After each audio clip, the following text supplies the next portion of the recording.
So this is a story of how I went from this to this.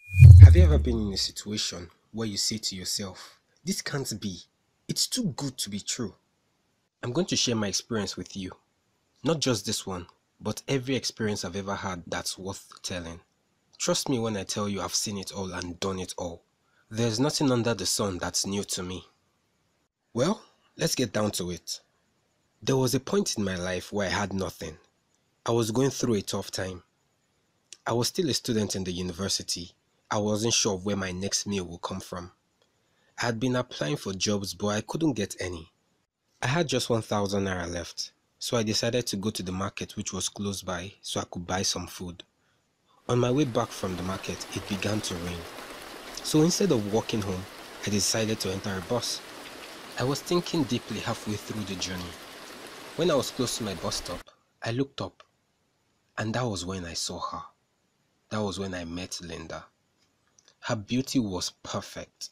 I couldn't stop staring at her. I wasn't sure if I should speak to her, but I knew that if I didn't try to speak with her, I would regret it later on. So I gathered courage and spoke to her. She was so polite and kind to me. We ended up talking for a while before getting to my bus stop. As I was about to drop from the bus, she asked for my number and gave me a hug. Seriously, a hug. I felt like drowning in it. Oh, I'm sorry. I forgot to tell you my name. I'm John. Later on that evening, she called me. We spoke for hours. I could really feel the connection we shared. Before the conversation ended, she asked me a question that made me sweat. She said, John, can you come see me tonight? I felt like my head was going to explode. I couldn't contain my excitement, but then I remembered that I didn't have any money with me. So I declined. I told her I couldn't make it and that I had so much to do that night. After the conversation, I couldn't sleep. I was wondering what she saw in me.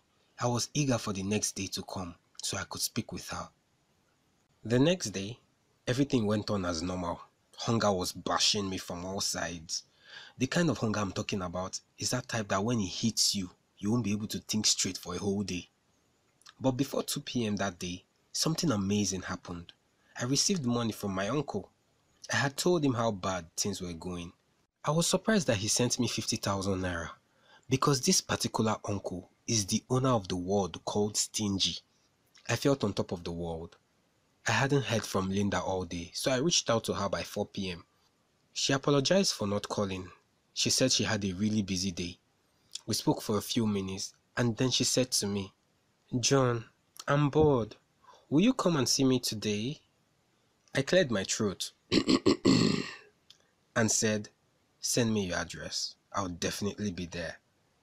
I was bold enough to meet with her because I had some money with me. After the call ended, I received a text from her. She texted her address to me. I began to wonder why she was so eager to see me. I felt like something wasn't right, but the adventurous and curious part of me wanted to see where this drama was going to lead to. So I decided to meet with her. I'm a very curious person, but also safety conscious. So before I left the house, I sent Linda's phone number and address to my friend and told him that if he doesn't hear from me in 12 hours, he should involve the police. My friend tried to talk me out of going to see her, but my mind was already made up. That's how stubborn I am.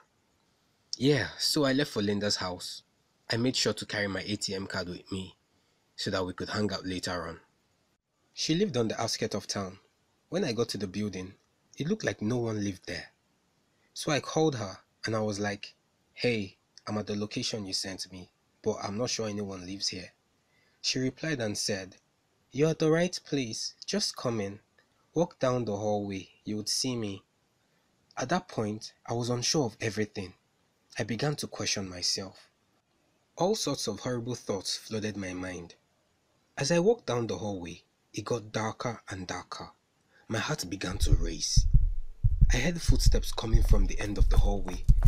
I felt like my heart was about to explode. Suddenly, everywhere became bright again. It was there I saw her. She looked more beautiful than she did yesterday. She greeted me and took me into her room. I could tell she was happy to see me. We talked for hours. Honestly, we both lost track of time. I noticed that at every little chance she got, she would move closer and closer to me, until she was now literally face to face with me. Don't worry, I'm not telling you more than that. That's not the reason for this story. But what happened next changed my entire life. Maybe something happened, or maybe nothing happened. But I was tired and I began to fall asleep. I heard the door open and close, but my eyes were still shut. I felt a hard tap on my back. I was reluctant to open my eyes. Then all of a sudden, someone slapped me. I jumped up quickly and then boom! I saw two hefty guys in the room. Linda was in the middle of both of them. I began to sweat because when I looked at them, I knew that boys were not smiling. The guys hardly said anything. Linda came close to me and said, "How much do you have?" And I replied and said, "I don't have any money with me except my transport money." One of the guys said, "If I slap you, you will start seeing visions of the future."